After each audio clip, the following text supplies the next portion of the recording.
Welcome to the April Wellness Webinar. This is Laura Maloof Miller, Program Manager in the Wellness Department. As you know, Kristen Kayla, Health Promotion Consultant with HealthNet, is also on the line. Just a couple of housekeeping items before we start. Everyone has been muted upon entry. That helps us avoid any background noise. Also, at the end of the webinar, there will be a short anonymous survey, so we really appreciate your feedback on that. If you have any questions throughout the webinar, please go ahead and chat to the hosts and panelists. And then everyone who has registered for this webinar will receive a link to the recording in just a few days. Go ahead, Katie, for the next slide. So today's presentation, Get Stuff Done. And our presenter today is Katie, who is from Sharecare. And next slide. And just as a reminder, the information provided in this presentation is intended solely for the general information of the audience. It is not medical advice and shall not replace consultation with your physician or other qualified health provider. If you have any health-related questions or problems, please seek the advice of your physician or other qualified health provider. So please, everyone, welcome Katie. Thank you so much. I'm gonna just quickly pull up my screen. Just make sure that you can see the video.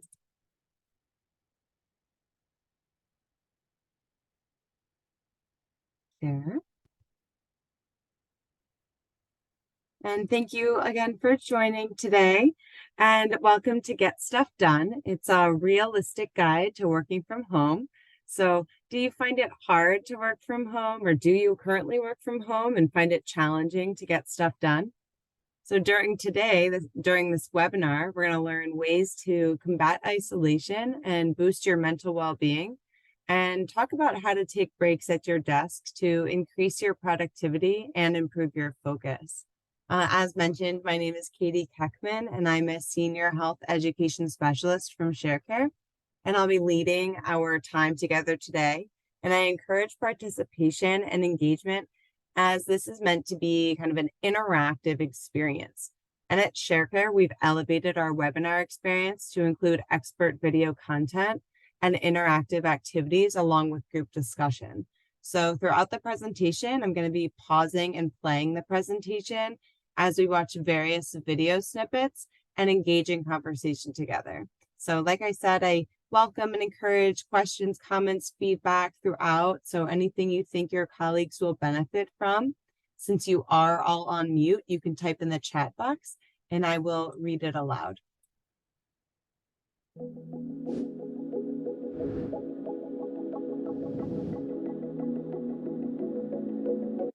And here's our agenda for today's topic. So we're not gonna talk about missing connections, so how we combat social isolation. Then we'll talk about boosting your mental well-being, how to fuel up with nutrients throughout the day, taking desk breaks, and trying meditation. And we'll do just a minute meditation together, just to kind of give you a taste of what that could look like and how that is a nice break in your day.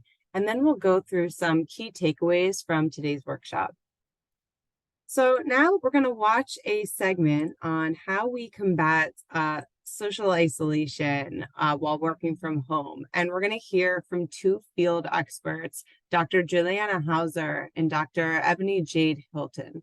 And I know this topic is kind of near and dear to me because I'm as extroverted as somebody could be, and I live alone and now work from home post-COVID. So I definitely am with all of you in any, kind of transitions and just navigating or acclimating to this new, either whether you're fully working from home or on a hybrid schedule. So I would, as we said, throughout, would love to hear from you all.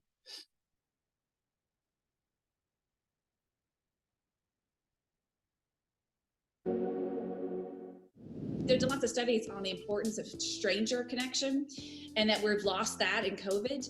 That just that moment that you just chit chat on the bus, or you're waiting in line and you don't know that person, you're never going to see them again. Even if it's just for 3 minutes, that can sustain somebody and buoy them to the next one. But then have someone that's like your person that you can talk to. To me, that's just one of the biggest reasons why we're here, is to connect. A patient I'm thinking about right now was in an abusive situation and did feel completely isolated. And thinking about this world of social media, which social media has a lot of downfalls, I found myself turning to her and saying, is there someone on social media though that you can connect with, that you have had some form of positive interaction with, that you can form some type of intimate relationship, as distant as it possibly is, but when you have no other choice, is that the best second option? I don't know what the answer to that is, but isolation, I think, in this pandemic is definitely doing a world on not only the emotional health, but we know emotional health is physical health. And as the medical community, how do we talk to our patient population and just people in general on how to protect themselves from that?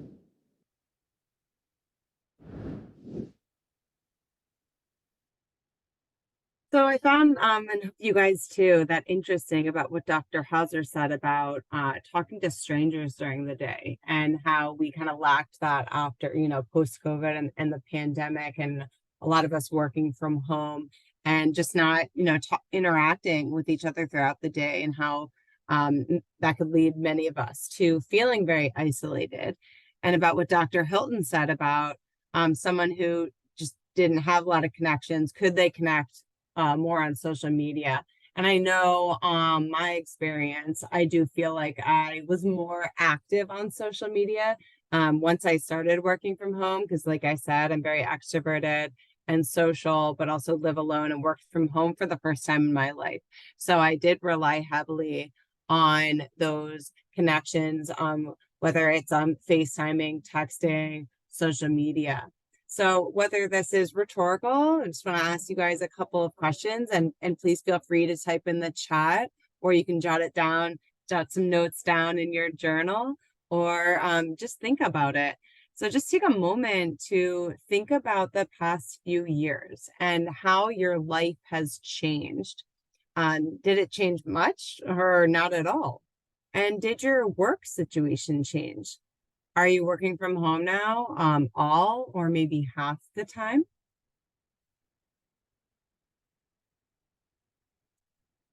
And I'll pose this question if anyone wants to share. What activities were you surprised that you missed when you started working from home? So the volume has increased. Someone asked about the volume increased. I'm at 100%. So it is also 100% for me. I'm sorry about that. So you might be able to increase the volume on your own particular device that you're looking at this presentation on. That should help. And someone said, really lucky to have always, or really lucky to always have worked from home. I didn't experience much of a change except for visiting with family and friends. Ah, yes, that. So you were already acclimated to that lifestyle. Someone else said, started working from home since COVID, still working from home. I spend a lot of time with friends on my time off, and spend time with people I know during work hours too. I work mostly from home, and I miss potlucks, going out to restaurants with friends, walking with my walking group twice a day. I miss making coffee with my coworkers in the morning. I can relate to all of these things that you guys are sharing. They're really great comments. And again, I do apologize if I miss a comment. I can come back when we have more time, but just letting you know in case I do move on. Someone said my coworkers, the noise, the interaction, the socializing. I thought I was more introverted. So yeah, I think it was, just very interesting, extroverted, introverted, whether you had, some people in your home, whether your kids were at home, whether you were alone, we all had very different experiences, but we were all kind of in the same storm.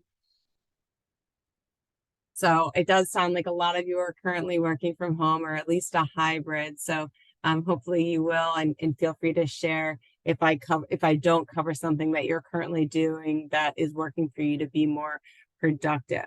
So, and for me, I missed the people and felt very isolated at home, as I mentioned, and maybe stopping at a coworker's desk or taking that coffee break, stepping away from my desk to get a quick recharge, and then maybe having a scheduled happy hour after work. So, does anyone want to share if they developed any habits to cope? Like I used chat features more, social media connections, as that video said. And I always FaceTime somebody when I'm eating lunch at home to feel like I'm eating with somebody and kind of taking that break and using it wisely for me to get my human interaction in. I call coworkers via Teams now and then. Yes, I do the same thing. Walks with neighbors. I had a positive experience since working from home, and I'm very thankful to be able to do so. My commute was so long, so I definitely don't miss that part. I still keep in touch with coworkers via chat. Someone else that's same. I started listening to podcasts during my lunchtime, FaceTime, Instagram, and Slack message with my team. Those are all really great coping mechanisms. Reinforced stress eating behavior, took more naps. And we will talk about kind of fueling your body and stacking throughout the day and how that might affect you. So really great discussion. Thank you so much, everybody, for sharing. So I'm just in the interest of time, we're gonna move on and learn about how to boost your mental well-being. And there's going to be a video with no words, just some background noise, no speaking. And I'm going to recap after, so don't worry if you missed anything. And Katie, we see your chat box. If you could move it to the side. Oh, I'm sorry. Did not. Thank you. I'm still getting used to Zoom. Thank you for that.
So during this video, we learned 6 ways to boost your mental well-being while you're working from home, since working from home can make it difficult to maintain boundaries and protect your mental health, even in the best of times.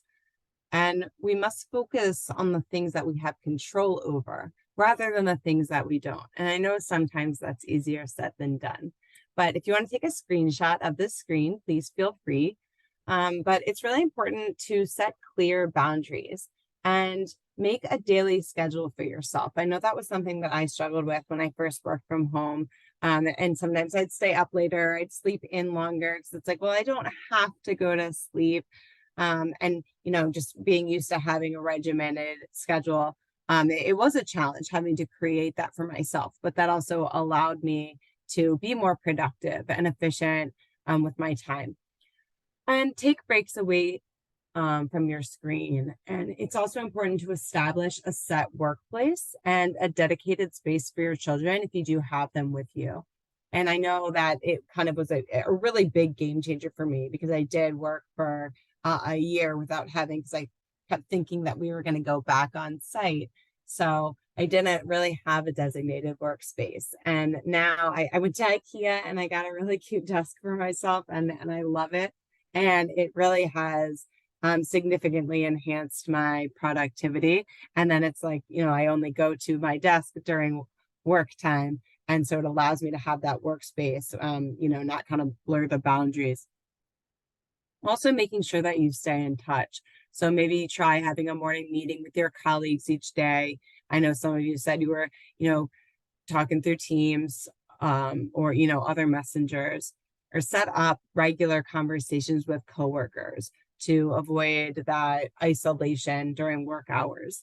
And I agree with one of our friends who mentioned, doing stuff and making plans with people outside of work hours, because that's something that I really maximize, during the work from home hours or while I'm working. I am alone all day, but then I have, I teach yoga after work, and I have my activities, and I schedule plans with friends and others to be able to get that human social interaction and connection outside of those work hours to be able to combat that isolation. Also, make sure that you optimize your time. So set goals for each day to foster those feelings of achievement, and tackle the tough stuff when you're feeling your most energized and your freshest, and try to get more done when you're feeling especially in that zone. Make sure that you're not skipping breaks. So taking breaks allows you to decompress and recharge, de-stress, even if that is just throwing in a load of laundry or doing a chore. Personally, I'm very aware and notice the days that when I don't take enough breaks and experience high stress with low daytime and or nighttime recovery, and then don't really feel as refreshed or productive the next day if I'm not giving myself those breaks. Also, you don't want to ignore mental illnesses. It's especially important for people with mental health conditions to maintain their daily routines, such as keeping regular hours and getting dressed in the morning. I know when I'm feeling down or depressed that I don't have to put on regular clothes other than pajamas. It's often a struggle. So I do make an extra effort to take a shower on those days, put some makeup on, and wear real clothes. Again, like I said, especially when I'm feeling particularly lethargic, depressed, or unmotivated. And mental illness, and it's just really important with mental illness that you just go easy on yourself. So if you find that things are too overwhelming, you can also always seek help, and use the resources available to you. Call your doctor or healthcare provider. Don't let it get out of hand if you are struggling, and know that you are not alone. And make sure, just be gentle and compassionate and kind to yourself. These, it has kind of returned to some sort of new norm, but these have been tough times and a tough few years for many. And a lot of us are still acclimating to this new way of life with working from home, and or they haven't fully recovered from the pandemic in a variety of different ways. So cut yourself and your colleagues some slack and just work to maintain realistic expectations for yourself and others. So when you're working from home, are you doing any of these suggestions currently? And do you want to share your experience with the group? And maybe for those with kids, or maybe your parents are around, are you setting boundaries? And what does that look like? No.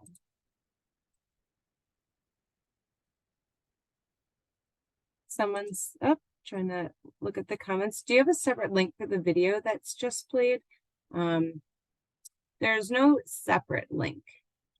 We'll see if I will check on to see if I can share the full video link. I'm not sure about that though. But you will have the recording, and you can pause or screenshot or rewatch the recording with my voice in the video. Someone said, I'm not setting boundaries. I'm overworking and don't set a start or stop time for work. So I would love, after this presentation or as I'm talking, if you kind of have the wheels turning and you think about one small goal that you'd like to set for yourself to be able to allow yourself to get more stuff done, as the name of the presentation is.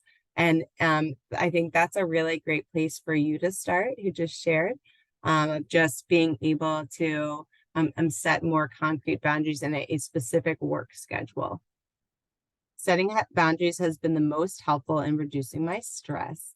Absolutely. I completely agree. Thank you for sharing that. I try to maintain the same schedule between work from home and being in the office, taking breaks at 10 a.m. and 3 p.m. and lunch at 12 p.m. I do the same thing. I try to have a morning and afternoon walk, and I try to eat my meals at similar times if I'm able to with my webinars or work calls. I appreciate what it's like with coworkers with young kids at home. I think it's nice to see their kids sometimes during more casual meetings. My team at work does that too, where people actually show their pets. And a couple of my colleagues have had babies, so we have been introduced to them. And it does allow you to feel more connected, because I know a lot of us are in different parts of the country or just different parts of the state. And so it does allow you to feel more connected. Someone said, I stay in touch with my coworkers with a morning gratitude group chat.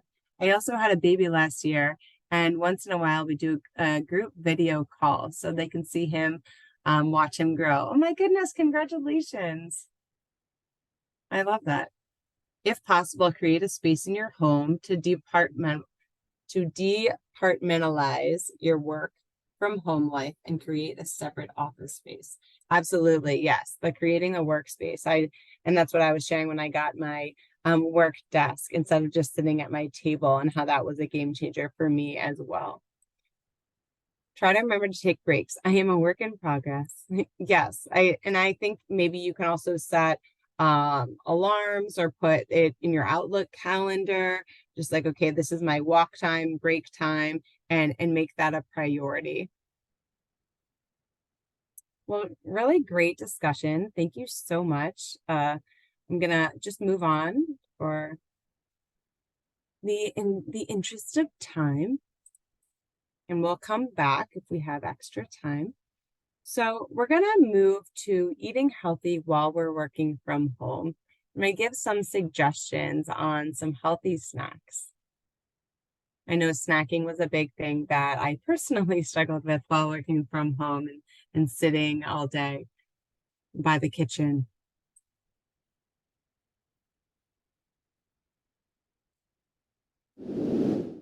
So eating healthy while working from home. So I'm gonna go through some simple and healthy snacks to enjoy while you're working from home. And working from home does have pros and cons. And like I said, it often can lead to unhealthy habits like excessive snacking. So here are 10 simple and healthy snacks that you can enjoy throughout your workday. We first have dried fruit and nuts, a bowl of fruit, roasted chickpeas, veggies and hummus, popcorn, boiled eggs, or any kind of eggs, avocado toast. I like to put smoked salmon on my avocado toast, or avocado toast with an egg, plantain chips, or any kind of veggie chips, seaweed chips, turkey jerky.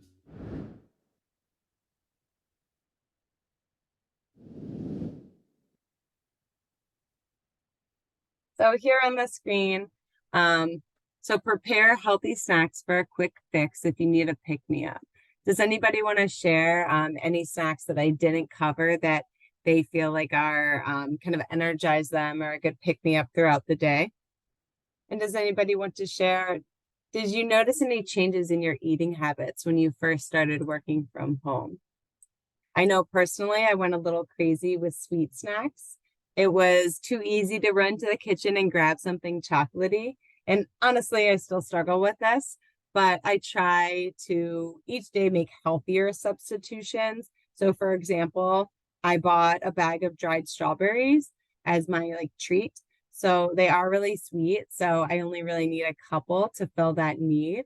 And then when I go to my pantry to look for chocolate or something else, I just grab a strawberry and then walk away.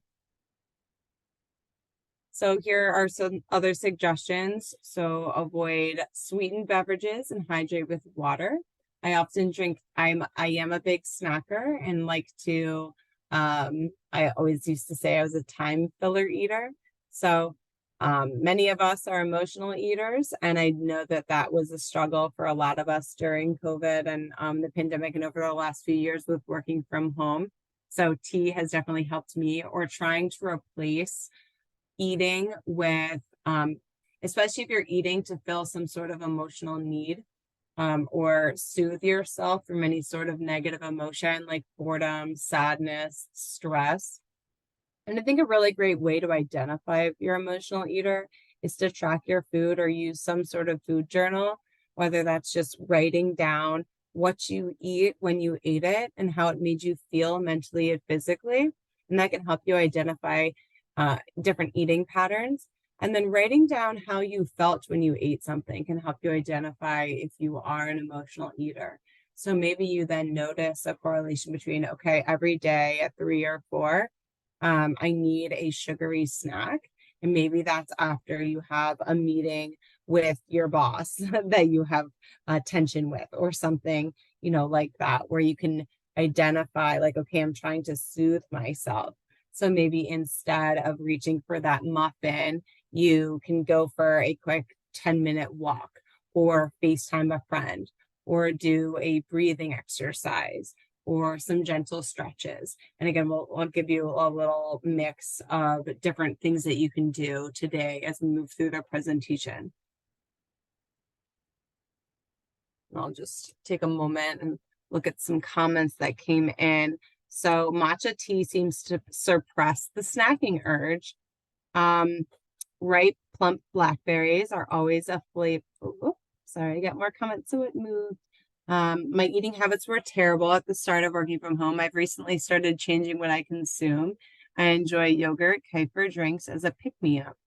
Ripe, plump blackberries are as flavorful as candy. That's a good suggestion. Celery with whipped cream cheese and everything bagel seasoning. I love everything bagel seasoning.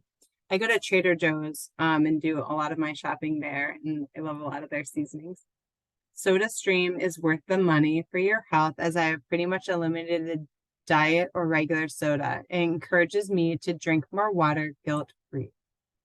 Awesome. That's really great. Avocado dip with chips and veggies. Homemade muffins, banana and spinach. I don't buy trigger snacks.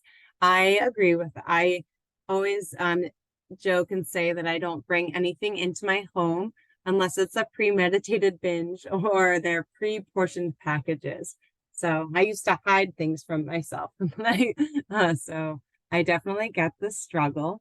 But like I said, being able to kind of identify first that you're emotionally eating, so reaching to food, you know, whether you're tired or you're sad or you're stressed, and not because you're hungry. Another tip for that too is drinking a tall glass of water before you eat anything, because often our bodies tell us that we're hungry when we're really just dehydrated or thirsty. And I do often feel like that helps me from over consuming something and helps me with my cravings. It's also really important that you don't skip meals. I think that will help lead or help eliminate a lot of additional snacking or binging and overeating. So just again, like I said, making sure you're having breakfast, lunch, and dinner, and maybe again, however, you know, what makes sense for you to split up your meals. But I like to have 3 meals a day, and then I have a snack in between.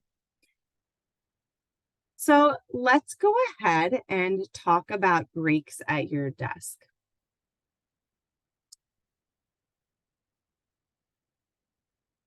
And I'm going to turn my camera on. And we're going to take a little, just a little break together. So let me, if you just want to get comfortable in your seat.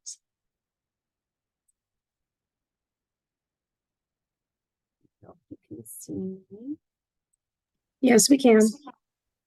Okay, great. I can't see myself, so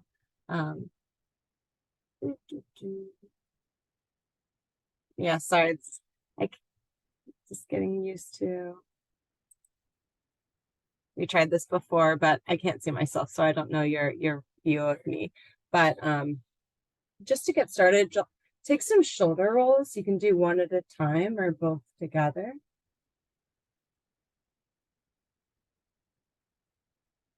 And sit all the way back in your chair. Sit up with a tall, long spine.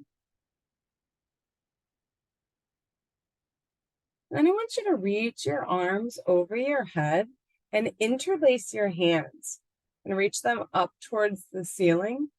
Soften your shoulders down your back and elongate both of your side bodies and inhale. And then exhale, side stretch to the right.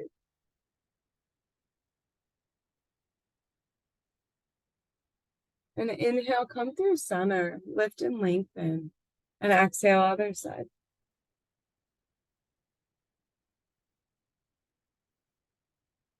And then do one more each side, inhaling long. Exhale, side. Inhale. And exhale.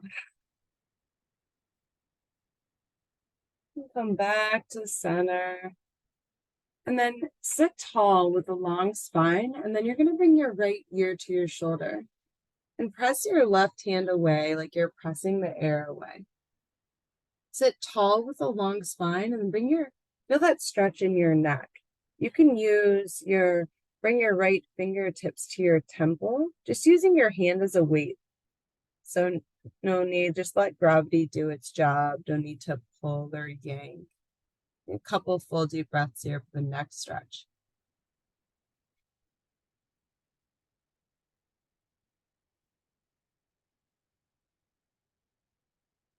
Gently release, and then other side. So pressing that right hand away, you can bring your fingertips to your temple. Couple more full deep breaths. Up.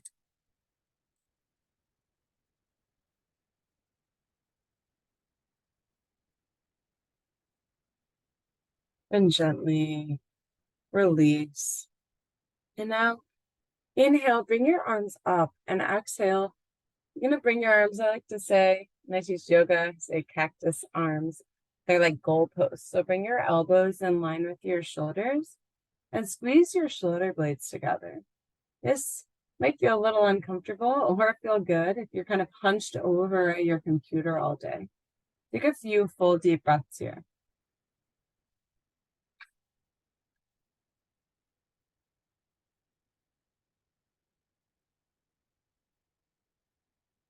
And take a deep inhale. And then exhale, bring your palms, forearms, and elbows together.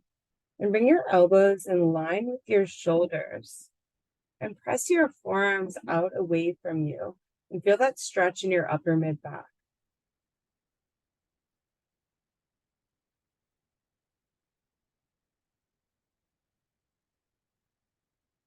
And gently release. And now we're just going to do a quick breathing exercise together.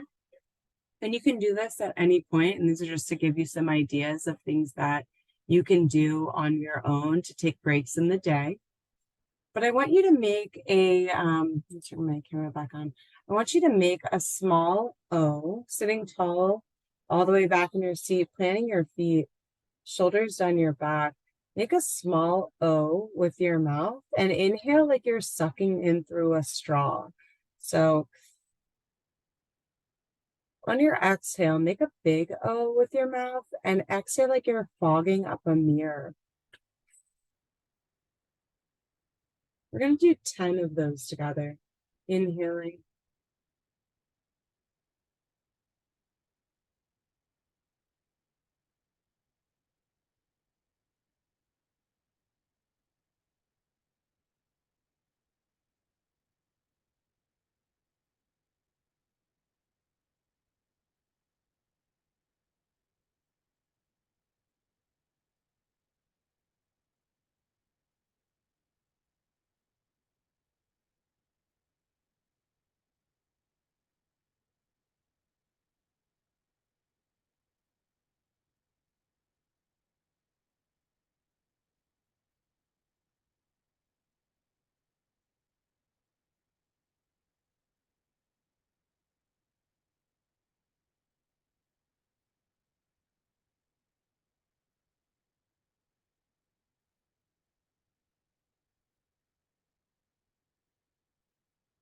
One more.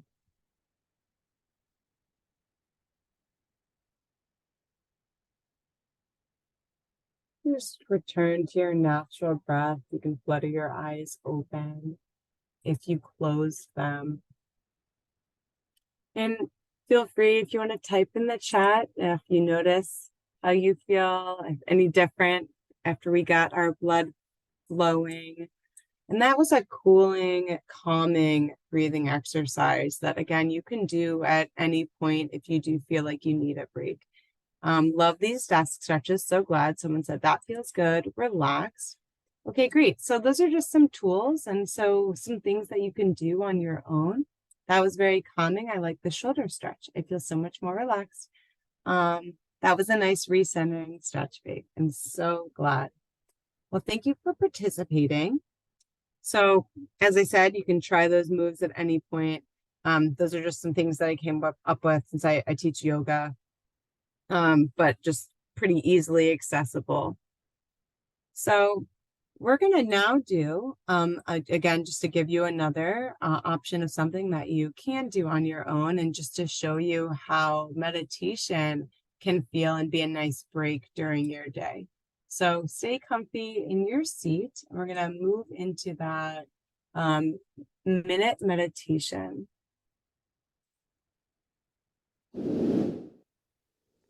Welcome to wherever you are. You can choose to let go of your fear, of your anxiety. This is your sacred time. Inhaling, I receive. Exhaling, I release. I release my anxiety. I release my fear. I welcome peace. I welcome stillness. I invite quiet. I am free. I am liberated.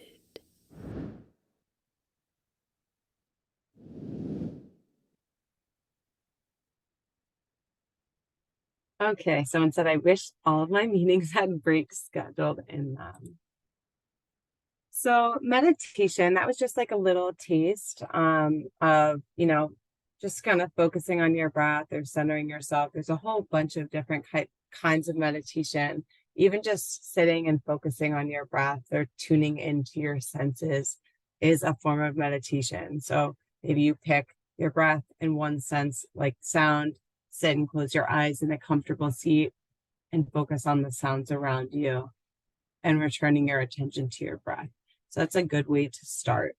And this slide covers some benefits of meditation. So meditation reduces stress, controls anxiety, promotes emotional health and self-awareness. It lengthens your attention span, and you can do it anywhere. So someone said that meditation was beautiful. Could you share the link? So you will, like I said, I don't think I can share the link. I will double check on that, but you will get this recording so you can revisit at any point. But I'm glad that you enjoyed it.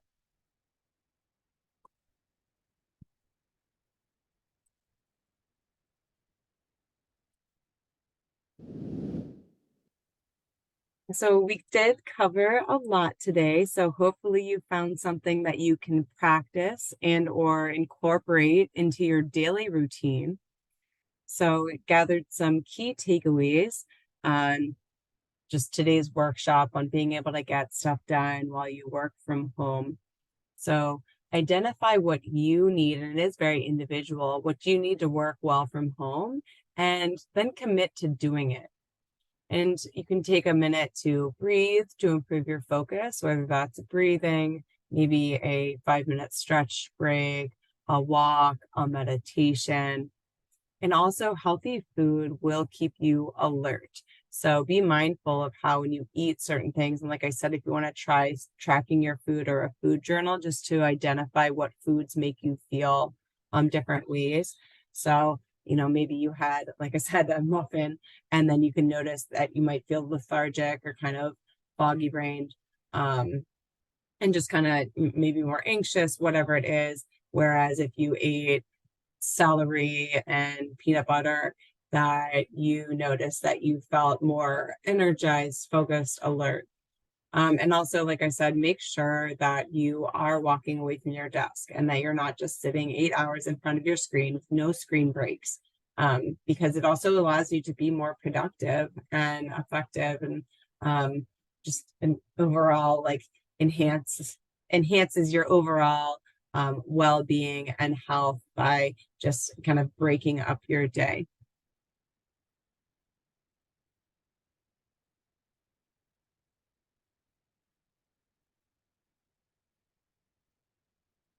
And I will thank you so much for joining today. I'll pause if anybody has any questions, and please let me know if I missed something that you want to share that currently works for you. And I do appreciate all of the great discussions and comments today. And just letting you know, I just want you to hang on for a few minutes because we are going to go through some resources that you have available to you to help you build and maintain your healthy lifestyle habits. Yeah, but you will get that this was recorded, so you'll be able to revisit these tips. This was awesome. Thank you. I'm not able to share the slides or the video, but like I said, you will get the recording with my voice, and you can pause it, the recording with the slides that you like. Can these exercises be written down for us? I love them and made me feel much better. I can send you the exercises, or just send over to Kristen the exercises that I did with you today, if that would be helpful. And again, you will have the recording. I love the desk stretches. For me, it's better to leave my desk. Sorry, I'm just catching up on some comments. Feels great. My fingers began to tingle during the breathing exercises. And yeah, and I, like I said, just kind of gave you different tools. There's a whole bunch of different stuff out there, different breathing exercises that have different effects on you. And some things might work for you and others might not. So it's a part of the kind of journey and wellness journey, and figuring out, what tools serve you the best. Scheduling time on my work calendar for consistent breaks. And like I said, hopefully you'll leave here today and be able to set one small goal to allow yourself to get more stuff done throughout the day. But again, thank you so much for joining, and I will gonna pull up our PowerPoint to let you know resources available. And then if we have any more time, I'll go through more comments. Great presentation. Thank you so much. Thank you for joining. I really appreciate it. So bear with me for a moment while I pull that up. Yeah, this is Laura. I'm just going to go through our ending slides like we normally do at the end of each webinar. So we've got some resources for HealthNet members. So I'll go ahead and review those with you. And then again, you will get the recording link in just a couple of days. There. See my screen. Yep. All right. So thank you everybody again for joining us today. So these slides that I'm just going to go through are programs that our HealthNet members can use to build their healthy habits or maintain their healthy habits so our members can take a look at our wellness programs and the resources by logging into their HealthNet account. Go ahead and go to the next slide. All right, so if you haven't done this already, a health risk assessment, those are designed to give you kind of a snapshot of your health status in key areas like nutrition, exercise, emotional health, and we even have a section on financial well-being. So it's a great kind of starting point to identify your healthy habits, and maybe there are some that can use a little bit of help, and there may give you your personal results as well as some recommendations as well. All right, next slide. Sometimes changing our health habits can be really a challenge. And so you don't want to do it alone. So health coaching is a great way to give you some support. If you're trying to make some lifestyle improvements, such as what we talked about today, managing stress, eating healthier, maybe even quitting smoking. So support from your family, your friends, and a coach can help to keep you motivated. Next slide. Craving to Quit. This is HealthNet's tobacco cessation program. So this program is designed to help users who are ready to quit to permanently break their addiction to tobacco. Slide. All right, so Eat Right Now. So this focuses on helping participants with healthy eating habits rather than dieting. So topics such as triggers, cravings, focusing really on the healthy habits and emotional eating are covered in this program. Next slide. And we know that life is stressful. We talked about that today as well. So Unwinding by Sharecare, as you can see, it is open to everyone. So if you happen to be a HealthNet member, you are going to log on using healthnet.com, .sharecare.com. And if you are not a HealthNet member, you can go directly to sharecare.com. So with this presentation today, those are the links. If you are interested in additional information on Sharecare, if you're a HealthNet member, log on with the HealthNet. Or if you are not a HealthNet member, you can go directly to sharecare.com. Unwinding is a program that has tools, videos, and modules that help build resistance and help to decrease chronic stress. Next slide. HealthNet members, don't forget to take advantage of our discounts. If you're looking for weight management, you can find Weight Watchers gives you quite a nice discount, as well as we have discounts to chiropractor and acupuncture services. Maybe you need an extra pair of prescription sunglasses or computer glasses.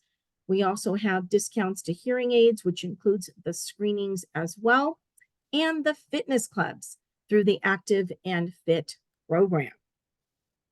Right, please. And we also always have online health challenges each month. So they're different. So they're on topics like stress, steps, and sleep. Again, these are open to everyone. You'll see the links there. Specifically for HealthNet members, next month, May, we will have a 30-day Live Mindfully challenge. So whether it's work or finances or relationships that's causing you stress, you'll be tracking your daily stress and identifying ways to maintain or help with those stressors. And the challenge is 30 days. You're supposed to track for at least 21 days out of that challenge. All right, next slide. And last but not least, next month, Katie will be back doing Finding Joy in Good Works. So taking a step outside of ourselves and giving to charity. So good works have a direct effect on our physiology. So we're going to learn all about that next month. So again, we hope you will join us. And thank you so much for your time today. We appreciate it. Again, everyone who registered for the webinar will get a link to the recording just a few days. Feel free to exit the webinar at this time.